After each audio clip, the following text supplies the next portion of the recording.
What's up, guys? For today, I'm going to talk about bars quick. It was something that was made mention by somebody, and it's one that I can pretty easily crank out for today. So we'll just talk about it quick. So what do I run? Everything I typically run is a 24. Most of the times, if I'm going out, I'm going in a 70cc class saw, and so I just find that a 24 balances really well on those saws.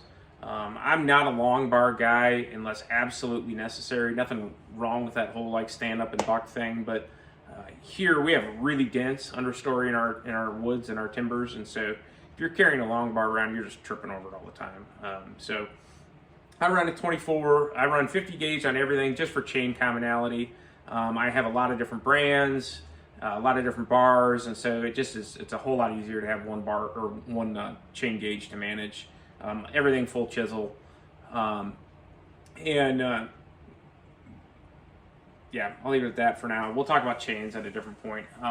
But so bars themselves, I'll give you a couple different options at least. So this is a Samara. These are Japanese-made bar.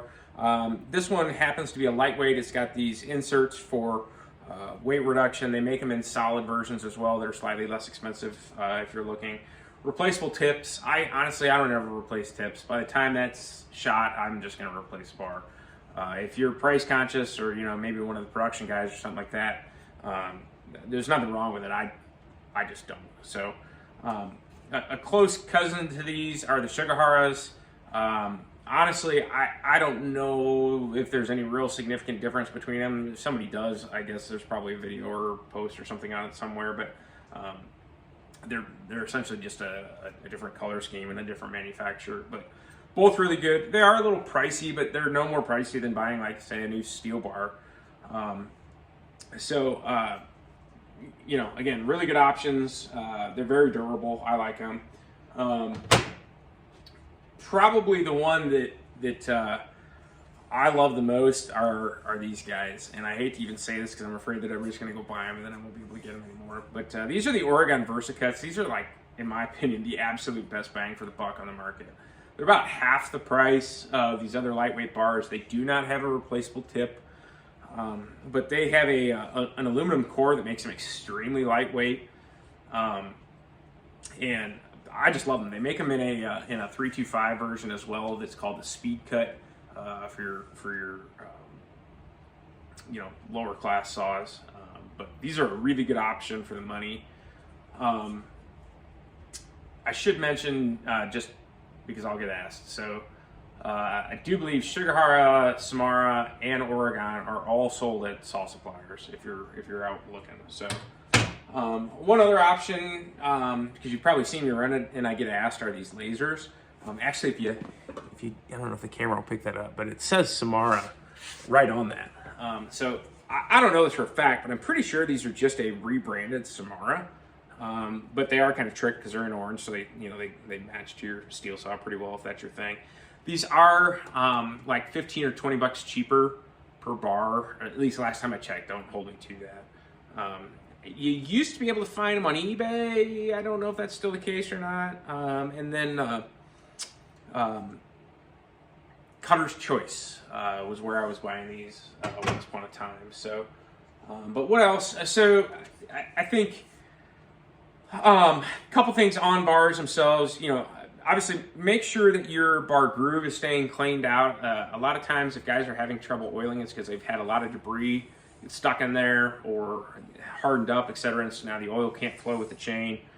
So make sure you're cleaning those out. Your oil port itself, make sure that those are free and clear so that you can oil.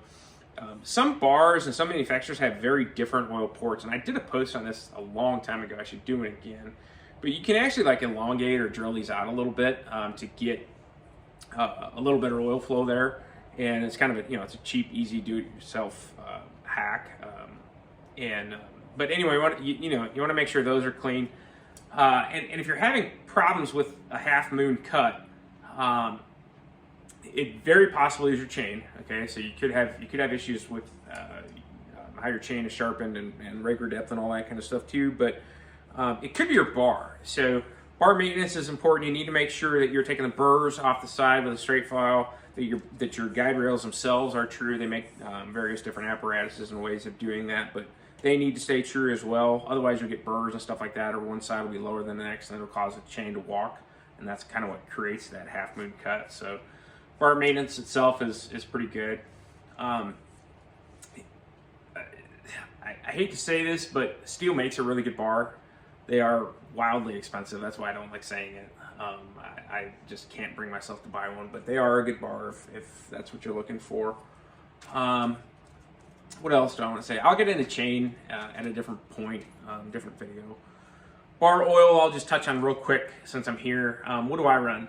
Honestly, the stuff I have been fascinated with lately, and I've done several posts on this, is Poland bar oil. It's like $8 a gallon at our local big box hardware store here, and it is really tacky, really good stuff.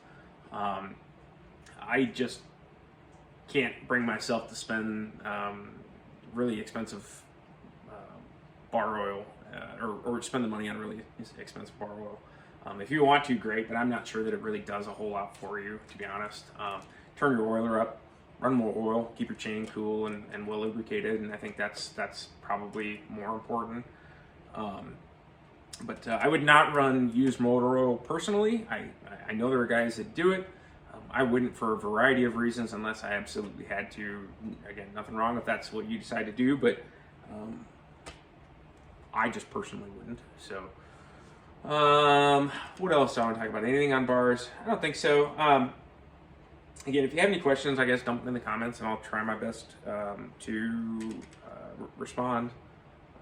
And yeah, we'll leave it at that for today. All right. Thanks, guys. Have a good one.